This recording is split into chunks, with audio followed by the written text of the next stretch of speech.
Welcome to SV news. ముందుగా ముఖ్యాంశాలు చూద్దాం.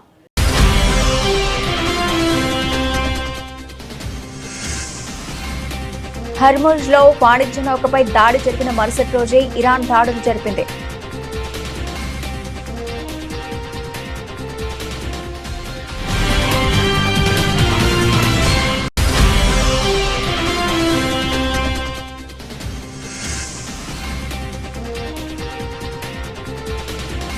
మూడు రోజుల సీషెల్స్ పర్యటనకు బయలుదేరిన మోదీ.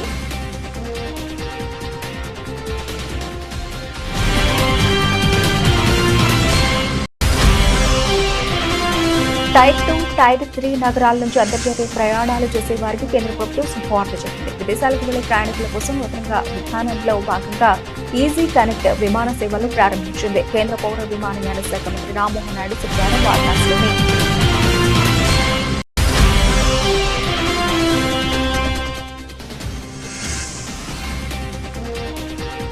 హైదరాబాద్ లో డొనాల్డ్ ట్రంప్ అవెన్యూపై ట్రంప్ భావోద్వేగ ట్వీట్. ఇరు దేశాల బంధానికి ప్రతీకగా రోడ్డు పేరు మార్చామన్న deputy CM Bhatti.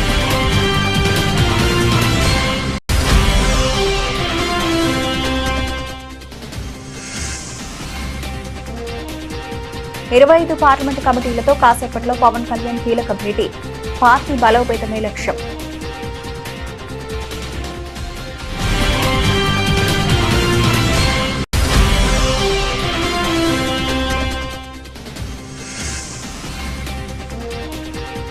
Telangana rising vision కు ప్రపంచ దిగ్గజ కంపెనీల మద్దతు. సీఎం రేవంత్ రెడ్డి.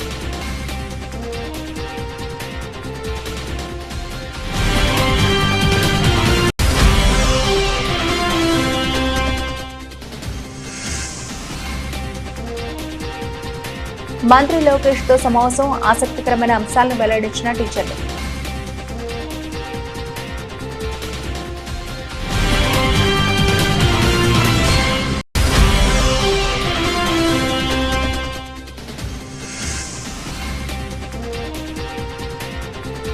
ఆర్ఎస్ ప్రవీణ్ హత్యకు ప్రభుత్వం కుట్ర పన్నుతోంది. మాజీ మంత్రి శ్రీనివాస్ గౌడ్.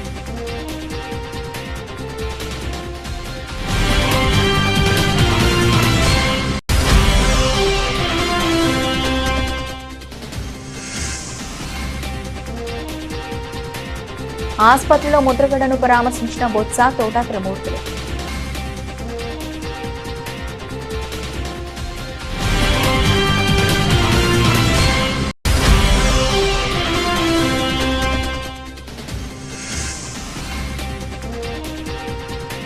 ఇరవై 27 రోజుల జైలు నిర్బంధం తర్వాత కేటీఆర్ ను కలిసిన బాల్కసుమ.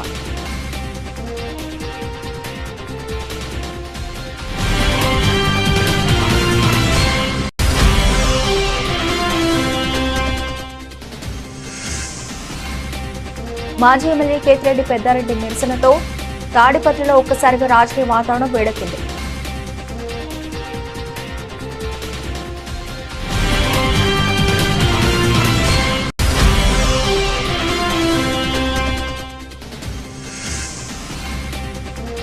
ఫిఫా వరల్డ్ కప్ లో చరిత్ర సృష్టించిన కేప్ వర్దే నాకౌట్ లో అతి చిన్న దేశం.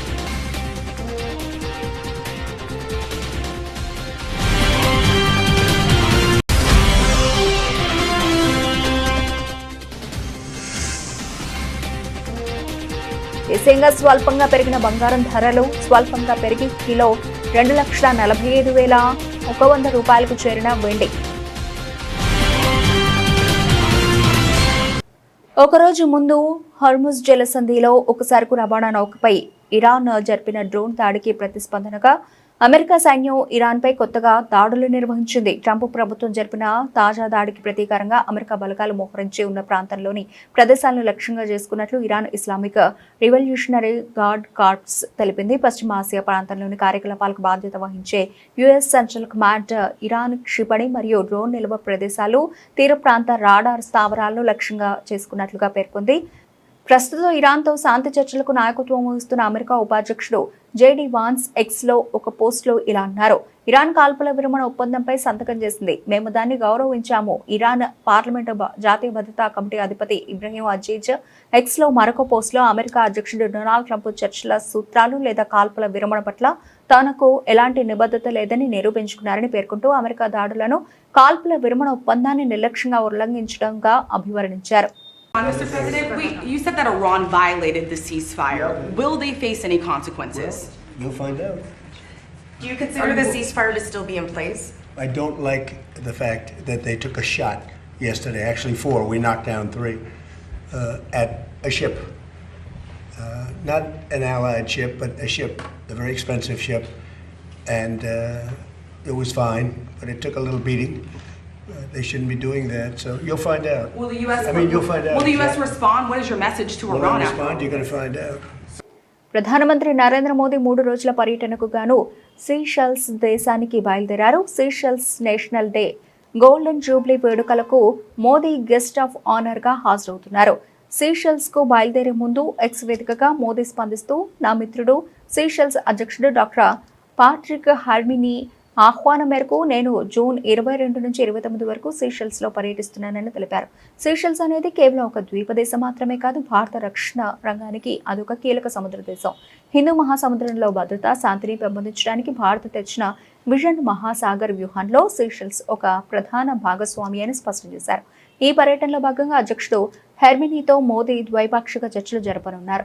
మరోవైపు సీషెల్స్ నేషనల్ అసెంబ్లీని ఉద్దేశించి ప్రసంగించబోతున్న తొలి భారత ప్రధానమంత్రిగా మోదీ సరికొత్త రికార్డు సృష్టించబోతున్నారు. ఈ పర్యటన సందర్భంగా అక్కడ స్థిరపడిన భారత సంతతి ప్రజలను కూడా ప్రధాని కలవనున్నారు. టైర్ 2, టైర్ 3 నగరాల నుంచి అంతర్జాతీయ ప్రయాణాలు చేసే వారికి కేంద్ర ప్రభుత్వం శుభవార్త చెప్పింది. విదేశాలకు వెళ్లే ప్రయాణికుల కోసం నూతనంగా విధానంలో భాగంగా ఈజీ కనెక్ట్ విమాన సేవలను ప్రారంభించింది. కేంద్ర పౌర విమానయాన శాఖ మంత్రి రామ్మోహన్ నాయుడు శుక్రవారం వారణాసిలోని లాల్ బహదూర్ శాస్త్రి అంతర్జాతీయ విమానాశ్రయం నుంచి తొలి సర్వీస్ను లాంఛనంగా ప్రారంభించారు. ఈ కొత్త విధానంతో ఇకపై చిన్న నగరాల నుంచి విదేశాలకు వెళ్లే ప్రయాణికులు తాము బయలుదేరే విమానాశ్రయంలోనే చెక్ ఇన్, ఇమిగ్రేషన్, కస్టమ్స్ వంటి లాంఛనాలన్నీ పూర్తి చేసుకోవచ్చు. ఉదాహరణకు వారణాసిలో అంతర్జాతీయ ప్రయాణం మొదలుపెట్టేవారు అక్కడే అన్ని ఫార్మాలిటీస్ పూర్తి చేసి విదేశీ విమానంలో ఢిల్లీ వంటి ఇంటర్నేషనల్ హబ్ విమానాశ్రయానికి చేరుకుంటారు. అక్కడి నుంచి ఎలాంటి తనిఖీలు లేకుండా నేరుగా అంతర్జాతీయ విమానం ఎక్కవచ్చు. ఈ ఈజీ కనెక్ట్ వ్యూహంతో 2030 నాటికి భారత్ను ప్రయాణికులకు ప్రాధాన్య ఏవియేషన్ హబ్గా, 2047 నాటికి గ్లోబల్ ఏవియేషన్ హబ్గా మార్చాలని కేంద్రం లక్ష్యంగా పెట్టుకుంది. ఈ విధానం వల్ల పర్యాటకం, వాణిజ్యం, పెట్టుబడులు పెరిగి ప్రాంతీయ ఆర్థిక వ్యవస్థ బలోపేతం అవుతుందని ప్రభుత్వం అంచనా వేస్తోంది. దీని ద్వారా 2030 నాటికి దాదాపు 4 లక్షల ఉద్యోగాలు, $30 బిలియన్ అదనపు జీడీపీ సమకూరుతుందని అంచనా. హైదరాబాద్ ఫైనాన్షియల్ డిస్ట్రిక్ట్లోని యుఎస్ కాన్సులేట్ ప్రధాన రహదారికి తెలంగాణ ప్రభుత్వం డొనాల్డ్ ట్రంప్ అవెన్యూగా నామకరణం చేసింది. ఈ అసాధారణ గౌరవం పట్ల అమెరికా అధ్యక్షుడు ట్రంప్ హర్షం వ్యక్తం చేస్తూ భారతదేశానికి, తెలంగాణ ప్రభుత్వానికి ప్రత్యేక ధన్యవాదాలు తెలిపారు. తన సోషల్ మీడియా ప్లాట్ఫామ్ ట్రూత్ సోషల్లో హైదరాబాద్లోని రోడ్డు ప్రారంభోత్సవ చిత్రాలను పంచుకుంటూ ట్రంప్ భావోద్వేగ పోస్టు పెట్టారు. భారతదేశంలోని హైదరాబాద్లో నూతనంగా ఏర్పాటైన డొనాల్డ్ ట్రంప్ అవెన్యూ పదవిలో ఉన్న ఒక అమెరికా అధ్యక్షుడికి ఈ విధంగా గౌరవం దక్కడం చరిత్రలోనే ఇదే తొలిసారి. థ్యాంక్ యూ అని ఆయన పేర్కొన్నారు. గతంలో యుఎస్ కాన్సులేట్ రోడ్డుగా పిలిచిన నానక్రామ్గూడలోని ఈ రహదారి అమెరికా కాన్సులేట్ జనరల్ కార్యాలయానికి ఆనుకుని ఉంటుంది. గూగుల్, మైక్రోసాఫ్ట్, అమెజాన్ వంటి ప్రపంచ ప్రసిద్ధ అమెరికన్ ఐటీ దిగ్గజాల క్యాంపస్లు కూడా ఈ రోడ్డు పరిసరాల్లోనే ఉన్నాయి. అమెరికాకు స్వాతంత్ర్యం సిద్ధించి 250 ఏళ్లు పూర్తవుతున్న సందర్భంగా నిర్వహించిన ఫ్రీడమ్ 250 వేడుకల వేదికగా ఈ వారం ప్రారంభంలో నూతన నామకరణ ఫలకాన్ని అధికారికంగా ఆవిష్కరించారు. భారత్, అమెరికా దేశాల మధ్య ఉన్న దృఢమైన ద్వైపాక్షిక సంబంధాలకు గ్లోబల్ టెక్ హబ్గా అంతర్జాతీయ స్థాయిలో హైదరాబాద్ సాధిస్తున్న వృద్ధికి ఈ నిర్ణయం ఒక నిదర్శనమని ముఖ్యమంత్రి రేవంత్ రెడ్డి నేతృత్వంలోని తెలంగాణ ప్రభుత్వం పేర్కొంది. 2025 చివరిలో జరిగిన US India strategic partnership forum సదస్సులోనే రేవంత్ రెడ్డి ఈ ప్రతిపాదనను ప్రకటించారు. కాగా ఈ ప్రతిష్టాత్మక బోర్డు ఆవిష్కరణ కార్యక్రమంలో భారత పర్యటనలో ఉన్న అమెరికా రాయబారి Sergio Gor, Telangana deputy CM Mallu Bhatti విక్రమార్కలు స్వయంగా పాల్గొన్నారు. గత ఎన్నికల్లో 100% స్ట్రైక్ రేటుతో హిస్టారికల్ విక్టరీ కొట్టిన జనసేన పార్టీ బలోపేతంపై దృష్టి సారించింది. కేవలం అధికారంలో భాగమవడమే కాకుండా పార్టీని క్షేత్రస్థాయి నుండి ఒక పవర్ఫుల్ క్యాడర్గా మార్చే ఆపరేషన్ను జనసేనాని AP deputy CM Pawan Kalyan చేపట్టారు. జనసేన సంస్థాగత బలోపేతంపై అత్యంత ప్రతిష్టాత్మకమైన సమావేశాన్ని నేడు పవన్ నిర్వహించబోతున్నారు. కాసేపట్లో ఈ కీలక భేటీ ప్రారంభం కాబోతోంది. మంగళగిరిలోని సీగే కన్వెన్షన్ హాల్లో ఈ సమావేశం జరగనుంది. పార్టీ సమాచార సేకరణ కమిటీలతో పాటు 25 పార్లమెంటు కమిటీల ప్రతినిధులతో పవన్ విడివిడిగా ముఖాముఖిగా సమావేశమై లోతుగా చర్చలు జరపనున్నారు. తెలుసుకోనున్నారు. రాష్ట్ర వ్యాప్తంగా కమిటీల పనితీరు ఎలా ఉంది, గ్రౌండ్ లెవెల్లో ఎలాంటి సమస్యలు ఉన్నాయి అనే విషయాలపై పవన్ నేరుగా సమీక్ష జరపనున్నారు. ప్రతి పార్లమెంటు నియోజకవర్గానికి సంబంధించిన లోకల్ ఈక్వేషన్స్, కూటమిలోని టీడీపీ, బీజేపీ నేతలతో క్షేత్రస్థాయి కార్యకర్తల సమన్వయం ఎలా ఉందనే విషయాలపై జనసేనాని ఫీడ్బ్యాక్ తీసుకోనున్నారు. స్థానిక సంస్థల ఎన్నికలను దృష్టిలో పెట్టుకుని క్షేత్రస్థాయిలో జనసేనను బలోపేతం చేసే వ్యూహాలపై ఈ సమావేశంలో కీలక నిర్ణయాలు తీసుకునే అవకాశం ఉన్నట్టు తెలుస్తోంది. నియోజకవర్గానికి 28 మంది సభ్యులతో ఈ కమిటీని ఏర్పాటు చేశాం. ప్రతి పార్లమెంట్ నియోజకవర్గానికి ఒక పరిశీలకుడు, 3 సీనియర్ నాయకులు, 3 సీనియర్ సాధక్స్, వీరితో సమన్వయం చేసి 21 మంది సాధక్స్, మొత్తం 28 మంది సభ్యులతో ఈ కమిటీ పనిచేస్తాయి. వీరికి సహకారం అందించేందుకు మళ్ళీ మీరు ఇచ్చిన ఇన్ఫర్మేషన్ మళ్ళీ అటు ఇటు దారి మళ్ళకుండా ఇది ఏ బాక్స్లోకి వెళ్ళిపోద్ది, అసలు రీచ్ అవుద్దా లేదా అన్న మళ్ళీ అష్యూరెన్స్ ఇవ్వడానికి మళ్ళీ నా ఆఫీస్ తరపు నుంచి, నా ప్రెసిడెంట్ సెక్రటేరియట్ తరపు నుంచి ఒక 5 మంది సపోర్ట్ టీంని పంపిస్తున్నాయి. 28 మంది కాకుండా. ఎందుకంటే మీరు సేకరించే పత్రాలు కనుక మీరు మన శివ లాంటి వాళ్ళు కానీ, మన మునీర్ హసన్ లాంటి వాళ్ళు, డి కుమార్, మట్టు దామోదర్ లాంటి వాళ్ళు, అలాగే మన సర్పంచ్ సంయుక్త, ఇలాంటి ఎంతోమంది ఉన్నారు. వీళ్ళందరినీ మళ్ళీ గుర్తిస్తారా, మళ్ళీ వరవడిలో పోద్దా, ప్రవాహంలో పోద్దా అని మిస్ అవ్వకుండా మళ్ళీ నేను కూర్చోబెట్టి చేశాను. అది మళ్ళీ నా దగ్గరికి వచ్చేలాగా. ఎందుకంటే దీన్ని మళ్ళీ కూర్చోబెట్టి మిమ్మల్ని మళ్ళీ పిలిచి మళ్ళీ దాన్ని సార్టింగ్ అవుట్ కూడా మళ్ళీ మిమ్మల్ని పిలిపిస్తాను ప్రతి పార్లమెంట్కి కూడా. తమ ప్రభుత్వం చేపట్టిన తెలంగాణ రైజింగ్ విజన్ దేశీయ, అంతర్జాతీయ సంస్థల దృష్టిని ఆకర్షిస్తోందని ముఖ్యమంత్రి రేవంత్ రెడ్డి వ్యాఖ్యానించారు. రాష్ట్రంలోని యువతకు నైపుణ్యాభివృద్ధి ద్వారా పెద్ద ఎత్తున ఉద్యోగ అవకాశాలు కల్పించడమే తమ ప్రభుత్వ లక్ష్యమని పేర్కొన్నారు. తెలంగాణలో శిక్షణ పొందిన యువతకు ప్రముఖ బహుళజాతి సంస్థల ఉద్యోగాలు లభిస్తున్నాయని వివరించారు. ఈ మేరకు సీఎం ఎక్స్ వేదికగా పోస్టు పెట్టారు. ఇటీవల జరిగిన నియామకాల్లో స్నైడర్ ఎలక్ట్రిక్ సంస్థలో 47 మంది యువకులు ఉద్యోగాలు పొందారని సీఎం రేవంత్ రెడ్డి తెలిపారు. పూణేలోని టాటా మోటార్స్ యూనిట్లో 36 మంది విద్యార్థులు ఎంపికయ్యారని చెప్పుకొచ్చారు. అలాగే ఫాక్స్కాన్ సంస్థకు చెందిన యాపిల్ ఐఫోన్ విభాగంలో 14 మంది మహిళా విద్యార్థినులు ఉద్యోగాలు సాధించారని తెలిపారు. బ్లూ కాలర్ ఉద్యోగాల రంగంలో తెలంగాణను దేశానికి కేంద్రంగా తీర్చిదిద్దాలనే లక్ష్యంతో తమ ప్రభుత్వం ముందుకు సాగుతోందని సీఎం రేవంత్ రెడ్డి పేర్కొన్నారు. పరిశ్రమల అవసరాలకు అనుగుణంగా యువతకు శిక్షణ అందిస్తూ ఉద్యోగ కల్పనపై ప్రత్యేక దృష్టి సారిస్తున్నట్లు వెల్లడించారు. తెలంగాణలో అందుబాటులో ఉన్న నైపుణ్యవంతమైన మానవ వనరులు, పారిశ్రామిక అనుకూల విధానాలు, మెరుగైన మౌలిక వసతులు ప్రపంచ స్థాయి సంస్థలను ఆకర్షిస్తున్నాయని సీఎం తెలిపారు. రానున్న రోజుల్లో మరిన్ని అంతర్జాతీయ కంపెనీలు తెలంగాణలో పెట్టుబడులు పెట్టి ఉపాధి అవకాశాలు కల్పించే అవకాశం ఉందని సీఎం రేవంత్ రెడ్డి ఆశాభావం వ్యక్తం చేశారు. సింగపూర్ విద్యా విధానం అత్యంత క్రమశిక్షణతో విజ్ఞానదాయకంగా ఉందని, అక్కడి విద్యార్థులతో పాటు తల్లిదండ్రులు కూడా ఎంతో బాధ్యతగా వ్యవహరిస్తున్నారని ఇటీవల సింగపూర్ అధ్యయన యాత్రకు వెళ్లొచ్చిన ఉత్తమ ఉపాధ్యాయులు పేర్కొన్నారు. ఈ యాత్రకు వెళ్లిన 37 మంది ఉపాధ్యాయులు శుక్రవారం ఉండవల్లిలోని నివాసంలో రాష్ట్ర మానవ వనరుల అభివృద్ధి శాఖ మంత్రి నారా లోకేష్తో సమావేశమయ్యారు. సందర్భంగా సింగపూర్లో తాము గమనించిన అంశాలను, వాటిని రాష్ట్రంలో అమలు చేసే అవకాశాలను వారు మంత్రికి వివరించారు. సింగపూర్లో ఉపాధ్యాయులు ప్రతి వారం సమావేశమై సబ్జెక్టుల వారీగా చర్చించుకోవడం, వారి మధ్య సమన్వయం అద్భుతంగా ఉందని టీచర్లు తెలిపారు. దీనిపై స్పందించిన మంత్రి లోకేష్ రాష్ట్రంలో విద్యార్థులు నైతిక విలువలు పెంచేందుకే చాగంటి కోటేశ్వరరావు రూపొందించిన పాఠ్యాంశాలను ప్రవేశపెట్టామని గుర్తు చేశారు. సింగపూర్ ఈ స్థాయికి రావడానికి 5-6 దశాబ్దాలు పట్టింది. మనలో కూడా ఆ కసి, పట్టుదల రావాలి. ప్రభుత్వం ప్రవేశపెట్టిన లీప్ యాప్ను కేవలం 2% తల్లిదండ్రులే డౌన్లోడ్ చేసుకున్నారు. తమ పిల్లల భవిష్యత్తుపై తల్లిదండ్రులు కూడా బాధ్యత తీసుకుంటేనే వ్యవస్థలో మార్పు సాధ్యమవుతుందని లోకేష్ స్పష్టం చేశారు. సో నా ఆలోచన ఏంటంటే బెస్ట్ మోడల్స్, మీరందరూ లీడర్స్ కనుక బెస్ట్ మోడల్స్ మీకు చూపిస్తే ఆ మార్పు మనలో వస్తుంది, ఎక్స్పోజర్ వస్తుంది. మీ అందరు తెలుసు, చిన్న వయసులో నేను అమెరికాకి వెళ్ళాను.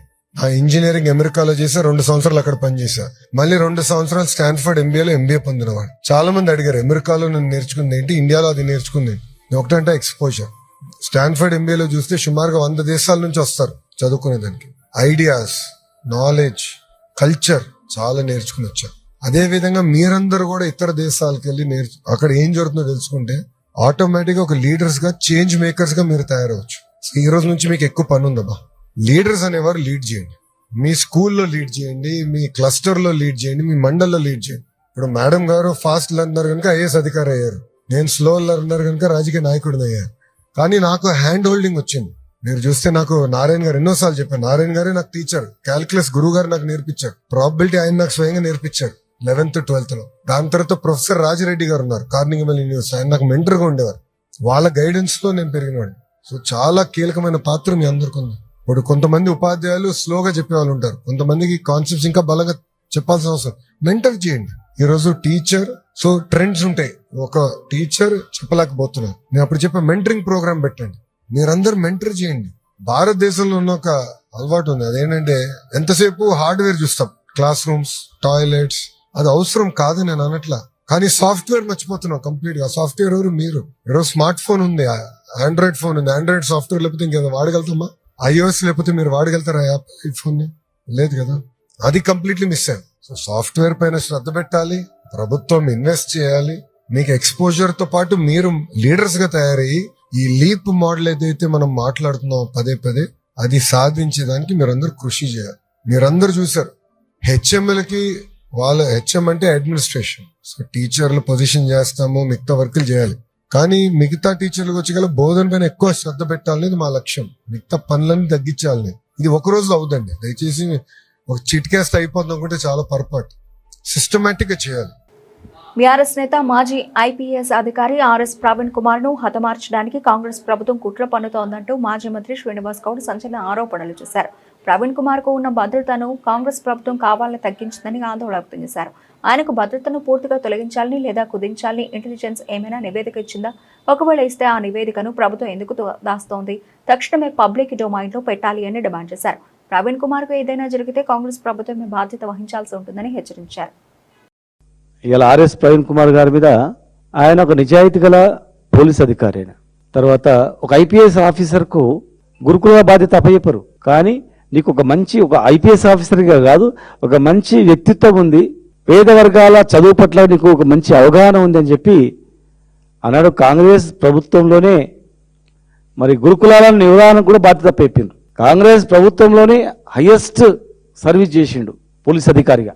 అంటే ప్రభుత్వ విధానాలకు అనుగుణంగా పనిచేసిండు. పనిచేసినందుకే ఆయనకు హైయెస్ట్ ఎక్కువ పనిచేసినందుకే ఆయనకు థ్రెటనింగ్ కాల్స్ రావడం, ఇంటెలిజెన్స్ నివేదికలు తెప్పించుకోవడం, నీకు చాలా థ్రెటన్ ఉంది, లైఫ్ థ్రెటన్ ఉంది, నిన్ను అత్యాయత్నం చేయాలని ప్రయత్నం చేస్తున్నారు, మాకు నివేదికలు ఉన్నాయని చెప్పి అనేక నివేదికలు తీసుకొచ్చి ఆయనకు ఒక సెక్యూరిటీ ఇచ్చింది, స్పెషల్ సెక్యూరిటీ. ఆయన బతికున్నంత వరకు బుల్లెట్ ప్రూఫ్ కారు సెక్యూరిటీ ఇవ్వాలని చెప్పి అలా నిర్ణయించారు. మీ ప్రభుత్వ విధానాల వల్ల ఆయన చేసిన సొంతం కాదు. ఆయన భూమి కాడ పంచాయతీ కాదు, బాయి కాడ పంచాయతీ కాదు, పాలెలో పంచాయతీ లేదు, పాలెలో పగలు లేవు, హాస్టల్లో ఉండి చదువుకొని పెద్దగా అయ్యి ఆయన మీ ప్రభుత్వంలో, కాంగ్రెస్ ప్రభుత్వంలో సమర్థవంతంగా పనిచేసినందుకు ఆయన థ్రెటనింగ్ కాల్స్ వచ్చినాయి. గ్రౌండ్స్లో కావచ్చు, తర్వాత అనేక సంస్థలలో, నిఘా సంస్థలో పనిచేసిండు. ఇలా విచిత్రం ఏంటంటే ఎలాంటి నోటీస్ లేకుండా ఉట్టి ఏదో అడ్డ మీద కూలీలో రాండి పోండి అన్నట్లు, ఇలాంటి నోటీసులు ఏం లేదు. ఫోన్ చేసి నువ్వు బుల్లెట్ ప్రూఫ్ కార్ తీసుకొని వచ్చేసి సెక్యూరిటీ బంద్ అంటే ఏంది ఇది? రాజ్యాంగమా? రాజ్యాంగంలో ఒక వ్యవస్థ ఉండాలి. ఈ బాబాసాహెబ్ అంబేద్కర్ రాజ్యాంగం ప్రకారం నడుస్తుందా ఈ ప్రభుత్వం, లేకపోతే సొంతంగా నడుస్తుందా? కుటుంబాన్ని వదిలిపెట్టి రేయింబౌలు కష్టపడినటువంటి వ్యక్తులకు, ప్రజాప్రతినిధులు కావచ్చు, అధికారులు కావచ్చు, అది రాజ్యాంగం కల్పించే హక్కు. అది ఎవరి ఇష్టానుసారంగా రాజకీయ ప్రమేయంతో ఇష్టానుసారంగా ఈయన తీసేయండి, ఈయనకు పెట్టండి, ఈయనకు పెంచండి చేయనికి వీలేదు. ఎవరు అడుగుతలేరు కదా అని చెప్పి మీరు ఇష్టానుసారంగా చేస్తే కాదది. రేపు చట్టం అడుగుతుంది, రేపు కోర్టులు అడుగుతాయి, కోర్టులకు సమాధానం చెప్పాల్సి వస్తుంది. ఆయన పనిచేసింది సగం మొత్తం మీ కాంగ్రెస్ ప్రభుత్వంలో పనిచేసిండు. కేంద్రం నుంచి అనేక మెడల్స్ వచ్చినాయి, కేంద్ర నిఘా సంస్థల నుంచి మెడల్స్ వచ్చినాయి, చెప్పలేని వచ్చినాయి, రాష్ట్రపతి అవార్డు కాదు ఇంకెన్నో వచ్చినాయి. ఎంతో మంది, వేలాది మంది, లక్షలాది మంది విద్యార్థులకు ఆదర్శంగా ఉండి వాళ్ళని ఎంతో మందిని చదువుకోవడానికి ప్రేరేపించిన వ్యక్తి. ఎంతో మంది దేశ విదేశాలు ఉన్నారు. అలాంటి వ్యక్తిని ఎంకరేజ్ చేయాలి. చిన్న ఇల్లు నుంచి, చిన్న హాస్టల్ నుంచి ఒక్కడు బయలుదేరి కంచెలంచెలుగా కష్టపడుకుంటూ వచ్చిండు కదా, ఈ స్థాయి వరకు వచ్చిండు. ఇంత పెద్ద డీజీపీ అయ్యే స్థాయి వచ్చినా కూడా ఆ ఉద్యోగం కూడా వదిలిపెట్టి ప్రజా జీవితంలోకి వచ్చిండు. అట్లాంటి వ్యక్తిని పార్టీలకు అతీతంగా ప్రభుత్వాలు ఎంకరేజ్ చేసేది పోయి గొంతునొక్కి ప్రయత్నం చేస్తే చట్టాలు లేవనుకుంటున్నారా? కోర్టులు లేవనుకుంటున్నారా? ఈ దేశంలో హైకోర్టులు లేవా? సుప్రీంకోర్టు లేదా? న్యాయ వ్యవస్థ లేదనుకుంటారా? రాజ్యాంగ విరుద్ధంగా, రాజ్యాంగానికి వ్యతిరేకంగా మీరు ఇష్టానుసారంగా వివరిస్తే ప్రభుత్వాలు కాము కూర్చుంటాం అనుకుంటున్నారా? రేపు ఊహించుకోండి, రేపు మా ప్రభుత్వం వస్తుంది, 100% వస్తుంది, 3వసారి ముఖ్యమంత్రి కేసీఆర్ అవుతాడు గ్యారంటీ. మరి మీకున్నటువంటి అందరి సెక్యూరిటీ పూర్తిగా తీసేసిన అనుకోండి, ఒక్క సెక్యూరిటీ కూడా ఇవ్వకుండా అందరు తీసేసిన అనుకోండి, ఊహించుకోండి. మరి మీరు చేసిన విద్య మేమే మళ్ళీ అమలు చేస్తే మంత్రులు ఎంతమంది ఎన్ని అరాచకాలు చేస్తున్నారు ఊహించుకోండి. మీరు మంత్రులు మౌనంగా ఉండి ఇలాంటి దానికి ప్రోత్సహిస్తే రేపు జరగలేదు ఊహించుకోండి, బరాబర్ అవుతుంది, గుర్తుపెట్టుకోండి. మళ్ళీ ఖచ్చితంగా ఇది జరుగుతుంది. అది మీరు ఎవరు ఆపలేరు. ప్రజల అభిప్రాయాన్ని మీరు ఎవరు ఆపలేరు. దాన్ని ప్రభుత్వం ఉంది కాదని ఎవరైనా విరోధిస్తే రేపు భవిష్యత్తులో చాలా బాధపడాల్సి వస్తుంది. ఏదో ఆర్ఎస్ ప్రవీణ్ కుమార్ గారు సెక్యూరిటీగా అనొచ్చు. ఆయనకి ఏది జరిగినా, చిన్న దాడి జరిగినా, ఏది జరిగినా ప్రభుత్వాందే బాధ్యత, రాష్ట్ర డీజీపీ గారిదే బాధ్యత, ఇంటెలిజెన్స్ ఐజీ గారిదే బాధ్యత. వాళ్ళే సమాధానం చెప్పాలి రాష్ట్ర ప్రజలకు. కోర్టులో ఓరల్ ఇన్స్ట్రక్షన్ జరగదు. నిజంగా మీకు తీయాలనుకుంటే నోటీస్ ఇవ్వండి, రిప్లై అడగండి, కోర్టులో చెప్పండి. మాదే బాధ్యత. ఆర్ఎస్ ప్రవీణ్ కుమార్ గారికి ఏమైనా జరిగితే ప్రభుత్వాందే బాధ్యత, అధికారులది మాదే బాధ్యత అని చెప్పి మీరు హామీ ఇచ్చి విరమించండి. అంతేగాని ఇష్టానుసారంగా చేస్తే కాదు. మాజీ మంత్రి కాపు ఉద్యమ నేత ముద్రగడ పద్మనాభం తీవ్ర అనారోగ్యంతో హైదరాబాద్ హైటెక్ సిటీలోని సింధు ఆసుపత్రిలో చికిత్స పొందుతున్న సంగతి తెలిసిందే. కిడ్నీ సమస్యలతో బాధపడుతున్న ఆయనను కుటుంబ సభ్యుల ఆసుపత్రిలో చేర్పించారు. ప్రస్తుతం వైద్యుల సత్వర పర్యవేక్షణలో ఆయనకు చికిత్స కొనసాగుతోంది. ఈ వార్త తెలియగానే పలువురు వైసీపీ సీనియర్ నేతలు ఆసుపత్రికి వెళ్లి ఆయనను పరామర్శించారు. ఏపీ శాసనమండలి ప్రతిపక్ష నేత బొత్స సత్యనారాయణ, ఎమ్మెల్సీ తోట త్రిమూర్తులు ఈ రోజు ఆసుపత్రికి వెళ్లారు. ముద్రగడ ఆరోగ్య పరిస్థితి గురించి వైద్యుల నుంచి వివరంగా అడిగి తెలుసుకున్నారు. ఆయన త్వరగా కోలుకోవాలని ఆకాంక్షించారు. ముద్రగడ ఆసుపత్రిలో చికిత్స పొందుతూ ఉండడం పట్ల వైసీపీ శ్రేణులు ఆందోళన వ్యక్తం చేశారు. దాదాపు నెల రోజుల పాటు జైల్లో ఉన్న చెన్నూరు మాజీ ఎమ్మెల్యే బీఆర్ఎస్ నేత బాల్కసుమన్ గురువారం సాయంత్రం చెంచల్గూడ జైలు నుంచి బెయిల్పై విడుదలైన సంగతి తెలిసిందే. జైలు నుంచి బయటకు వచ్చిన తర్వాత ఈ రోజు ఆయన బీఆర్ఎస్ వర్కింగ్ ప్రెసిడెంట్ కేటీఆర్ ను మర్యాదపూర్వకంగా కలుసుకున్నారు. సింగరేణి బొగ్గు గనులకు సంబంధించి తీవ్ర వ్యాఖ్యలు చేసిన నేపథ్యంలో ఆయనపై కేసు నమోదైంది. ఈ క్రమంలోనే ఆయనను అరెస్టు చేశారు. ఈ కేసుల వల్ల ఆయన ఏకంగా 27 రోజుల పాటు జైలు గడపాల్సి వచ్చింది. కేటీఆర్ ను కలిసిన సందర్భంగా తన జైలు అనుభవాలు, తదుపరి న్యాయ పోరాటం గురించి చర్చించారు. ఈ కాలంలో పార్టీ తనకు అండగా నిలిచినందుకు కేటీఆర్ కు థ్యాంక్స్ చెప్పారు. బాల్కసుమన్ ను కేటీఆర్ ఆత్మీయంగా హత్తుకొని ధైర్యం చెప్పారు. జిల్లాలోని తాడిపత్రిలో మరోసారి హైటెన్షన్ వాతావరణం నెలకొంది. తాడిపత్రి గాంధీ విగ్రహం ఎదుట సామూహిక దీక్షకు వైసీపీ నేతలు సిద్ధమవగా అందుకు పోలీసులు అనుమతి నిరాకరించారు. మాజీ ఎమ్మెల్యే కేతిరెడ్డి పెద్దారెడ్డిని గృహ నిర్బంధం చేశారు. దీంతో మాజీ ఎమ్మెల్యే నిరసనకు దిగారు. గాంధీ విగ్రహం ఎదుట సామూహిక దీక్షకు పోలీసులు అనుమతి నిరాకరించడాన్ని వ్యతిరేకిస్తూ కేతిరెడ్డి తన అనుచరులతో కలిసి భగత్ సింగ్ నగర్ లోని నివాసం ఎదుట బైఠాయించారు. తాడిపత్రిలో ప్రజాస్వామ్యాన్ని కాపాడాలంటూ పోలీసులకు వ్యతిరేకంగా నినాదాలు చేశారు. ఈ క్రమంలో పెద్దారెడ్డి ఇంటి వద్ద వైసీపీ కార్యకర్తలు ఓవర్ యాక్షన్ చేశారు. భద్రత కల్పించేందుకు వచ్చిన పోలీసులపై దురుసుగా ప్రవర్తించారు. పోలీసులతో వైసీపీ కార్యకర్తలు వాగ్వాదానికి దిగడంతో తోపులాట చోటు చేసుకుంది. దీంతో అక్కడ ఉద్రిక్తత నెలకొంది. విషయం తెలిసిన వెంటనే ఏఎస్పీ రోహిత్ కుమార్ చౌదరి భగత్ సింగ్ నగర్ లోని కేతిరెడ్డి నివాసం వద్దకు చేరుకున్నారు. పరిస్థితిని అదుపు చేసేందుకు యత్నిస్తున్నారు.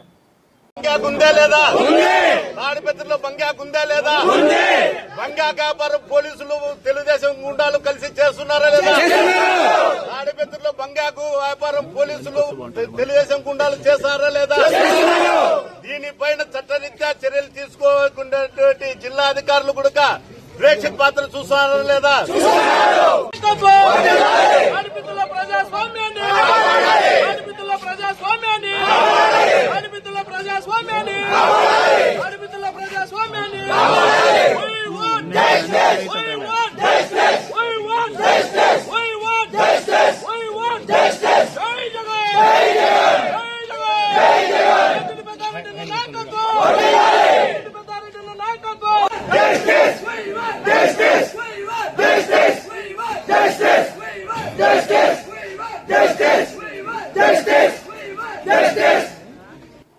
ఫుట్బాల్ ప్రపంచ కప్ లో ఓ చిన్న దేశం అద్భుతం చేసింది. తమ చరిత్రలోనే తొలిసారి FIFA World Cup round of 32కు అర్హత సాధించి కేప్ వర్దే సరికొత్త అధ్యాయాన్ని లిఖించింది. సౌదీ అరేబియాతో జరిగిన కీలకమైన గ్రూప్ హెచ్ మ్యాచ్ ను గోల్స్ లేకుండా డ్రాగా ముగించిన కేప్ వర్దే గ్రూపులో 2వ స్థానాన్ని దక్కించుకుంది. ఈ చారిత్రక విజయంతో జూలై 3న మయామి స్టేడియంలో డిఫెండింగ్ ఛాంపియన్ లియోనెల్ మెస్సీ సారథ్యంలోని అర్జెంటీనాతో తలపడనుంది.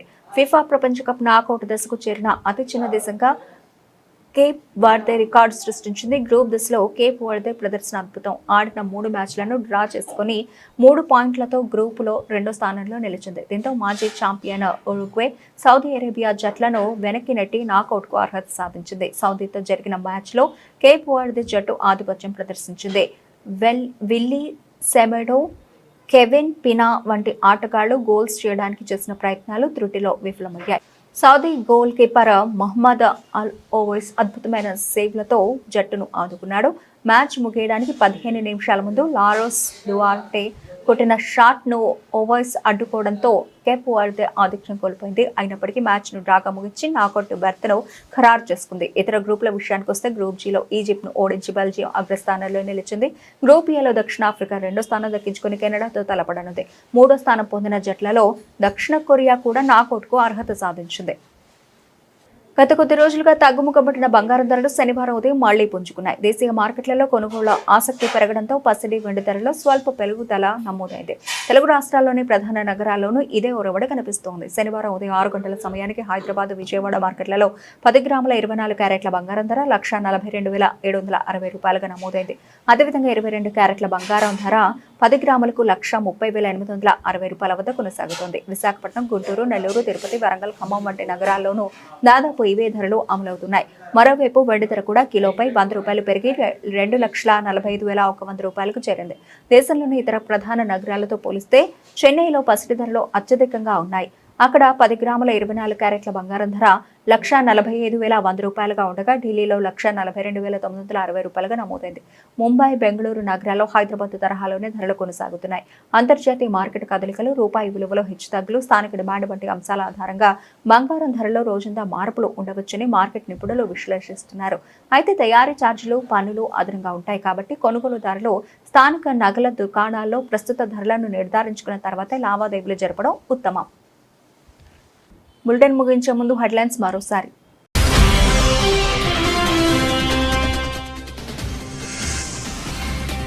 హర్ముజ్ లో వాణిజ్య నౌకపై దాడి జరిగిన మరుసటి రోజే ఇరాన్ దాడులు జరిపింది.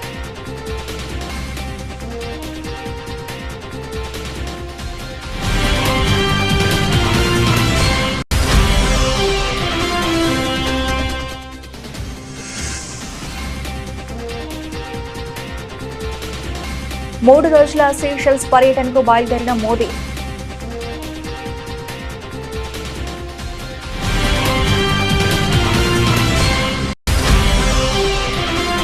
టైర్ 2, టైర్ 3 నగరాల నుంచి అంతర్జాతీయ ప్రయాణాలు చేసే వారికి కేంద్ర ప్రభుత్వం శుభవార్త చెప్పింది. విదేశాలకు వెళ్లే ప్రయాణికుల కోసం నూతనంగా విధానంలో భాగంగా ఈజీ కనెక్ట్ విమాన సేవలు ప్రారంభించింది. కేంద్ర పౌర విమానయాన శాఖ మంత్రి రామ్మోహన్ నాయుడు శుక్రవారం వారణాసిలోని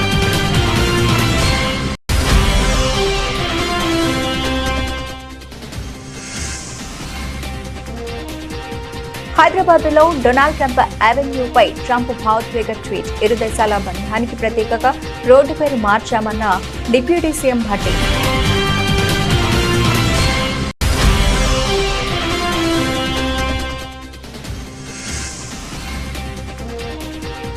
ఇరవై 25 పార్లమెంటు కమిటీలతో కాసేపట్లో పవన్ కళ్యాణ్ కీలక భేటీ.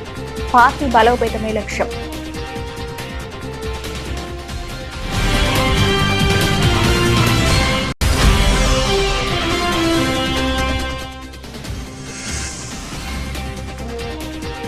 తెలంగాణ రైజింగ్ విజన్ కు ప్రపంచ దిగ్గజ కంపెనీల మద్దతు. సీఎం రేవంత్ రెడ్డి.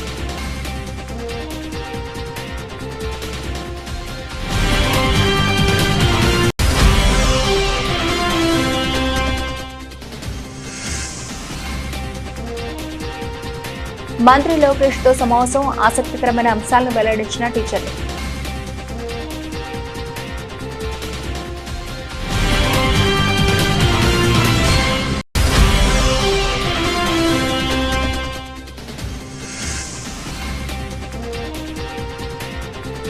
ఆర్ఎస్ ప్రవీణ్ హత్యకు ప్రభుత్వం కుట్ర పన్నుతోంది. మాజీ మంత్రి శ్రీనివాస్ గౌడ్.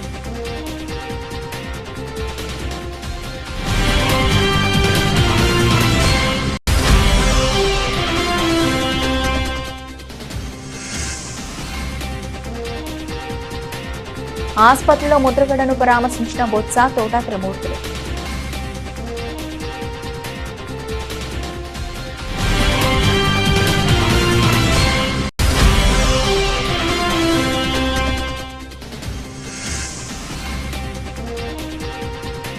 ఇరవై 27 రోజుల జైలు నిర్బంధం తర్వాత కేటీఆర్ ను కలిసిన బాల్కసుమ.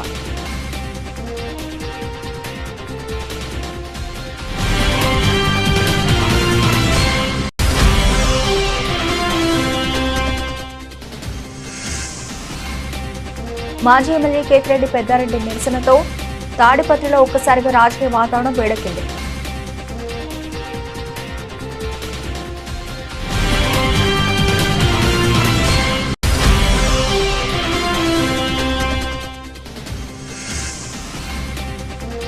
ఫిఫా వరల్డ్ కప్ లో చరిత్ర సృష్టించిన కేప్ వర్దే నాకౌట్ లో అతి చిన్న దేశం.